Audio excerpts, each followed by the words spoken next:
इश्टानो, आता हांव तुमचे मुखार शिंपयेंतलीं मोतयां दवरतां. आदीं आमच्या भारतांत एक परंपरा आसली, आतां ती उणें जायत चल्ल्या. आनी ती परंपरा अशी, जेन्ना एक चली लग्न जावन आपल्या घरकाराच्या घरा येता, एक सून कशी येता, मागीर तिणें आपल्या घरकाराची सेवा करूंक जाय. त्या घरांत माय आसा, मांव आसा आनी कोण आसा तांची सेवा करूंक जाय, ही परंपरा. आतां एकटो ग्रेस्त मनीस आसलो आनी तो दुसऱ्यांक, चड करून दुबळ्यांक दान दितालो. कितें दान दितालो? तो व्हडलो वेपारी. जें कितें विकून वचना, जें कितें खावच्यो वस्तू मातशे पाड जाल्यात त्यो ते मागीर गंवाचें पीठ म्हणा, तांदूळ म्हणा आनी कितें तें दुबळ्यांक वांटप. हें ताचे सुनेक पसंद नासलें, कित्याक ज्या घराण्यांत हांव ती आयली त्या घराण्यांत अशें करिनासली. आनी तिका दिसलें आपणाचो मांव नांव जोडपाक लोकांक हें सगळें वांटता आनी लोकांक दिसता तो बरो उदार मनाचो म्हणून. पूण तो भेदभाव करता. आपल्या घरांत बऱ्यो वस्तू वापरता आनी दुसऱ्यांक दितना हलक्यो उण्या दर्ज्याच्यो वस्तू दिता. पूण उलोवंक जाता, उलोवंक जायना, देखून ती ओगोव रावली. एक फावटी अशें जालें, तिची सासू दुसऱ्या गांवांक गेली 1-2 दिसां खातीर. तेन्ना घरांत सगळीं कामां करचीं आनी चड करून रांदपाचें काम सुनेचेर पडलें.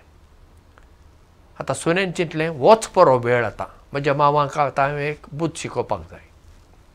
तिणें कितें केलें, जें कितें पीठ आसलें गंवाचें तें मांव दुसऱ्यांक गरिबांक वांटतालो, ताच्यो तिणें चपात्यो केल्यो आनी मागीर आनी कितें आसलें उण्या दर्ज्याचें तेंच वापरून जेवण तयार केलें आनी मांवाक करून दिलें. मांवान पळयलें, आरे आज चपात्यो घट जालात आनी करपाल्यात, बऱ्यो नात. ताणें तापोवन सुनेक विचारलें, हें कितें, कसलें जेवण तुवें तयार केलां? अशें जेवण तयार करचें? हें कोणें खावचें? हें मनशांनी खावपाचें जेवण हें? तेन्ना ती थंडसाणेन म्हणटा, मांवानो, जें कितें तुमी दुसऱ्यांक दितात तेंच तुमकां आतां आयलां. हांवें दुसरें कांय करूं ना. जें पीठ तुमी दुबळ्यांक दितात त्याच पिठाच्यो हांवें भाकऱ्यो केल्यात आनी जें कितें तुमी दुसऱ्यांक दितात तेंच वापरलां हांवें जेवणाक आज. हांवें वेगळें कांय करूंक ना. तेन्ना मांवाक धक्को लागलो आनी उपरांत सुनेन मांवाक म्हणलें, जें कितें आमी दुसऱ्यांक करता तेंच आमकां पाटी मेळटा मांवानो. बायबलांत अशें सांगलेलें आसा, जें आमी वोमता तेंच आमी लुंवता. ज्या मापान आमी दुसऱ्यांक दिता त्याच मापान देव आमकां पाटीन दितलो, अशें बायबलांत आमकां वाचूंक मेळटा. म्हणजे जें कितें आमी दुसऱ्यां खातीर करता तेंच आमकां जिवितांत पाटी मेळटलें. बरें केल्यार बरें मेळटा आनी वायट केल्यार वायट मेळटा. चड करून आमच्या जिवितांत आमी भेदभाव करूंक पावना. हां, ती दुबळी देखून तांकां कितेंय दिवया ना.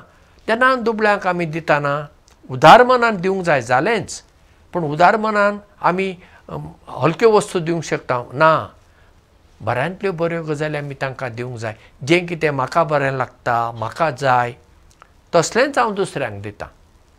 जें म्हाका नाका तें दुसऱ्यांक दिल्यार हांव भेदभाव करतां म्हज्या जिवितांत. जिवितांत आमी केन्नाच भेदभाव करूंक उपकारना. सगळीं आमी मनशां, आमी देवाचीं भुरगीं, एकामेकाक भाव भयणी. देखून जें कितें म्हाका बरें लागता तें हांवें दुसऱ्यां मदें वांटून घेवंक जाय. म्हाका नाका आसलें जर हांव दुसऱ्यां मदें वांटून घेतां तेन्ना हांव भेदभाव करतां. म्हणजे म्हज्या मनशांक हांव बऱ्यो वस्तू दितां आनी दुबळ्या धाकट्यांक गरिबांक हांव मातश्यो उण्या दर्ज्याच्यो वस्तू दितां. तेन्ना म्हज्या जिवितांत भेदभाव येता. जेन्ना हांव म्हज्या घरांत कोण येता बरी शिकलेली तांकां बस म्हणटा आनी दुबळी येता तांकां बस म्हणना तांणी उबे रावन म्हजे कडेन उलोवचें पडटा अशें कित्याक कोणी म्हज्या घरांत येता तांकां पयलीं आमी बस म्हणूंक जाय न्ही पूण अशें आमी करता आमी आमच्या जिवितांत शिकपाचेर आदारून गिरेस्तकायेचेर आदारून सबायेचेर आदारून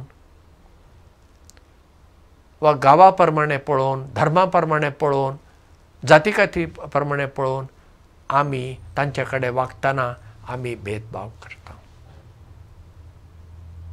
तर आमी आमच्या जिवितांत भेदभाव करिनासतना सगळीं आमचींच भाव भयणी असलें चिंतप आपणावया आनी असलें चिंतप घेवन जेन्ना आमी जियेता तेन्ना देवाचें राज ताका महात्मा गांधीन म्हणलें रामराज्य ह्या संवसारार येतालें नाजाल्यार तें येवचें ना म्हणजे देवाचें राज ह्या संवसारांत विस्तारपी पसरपी आमी मनशां जावया देव बरें करूं आनी मोग आसूं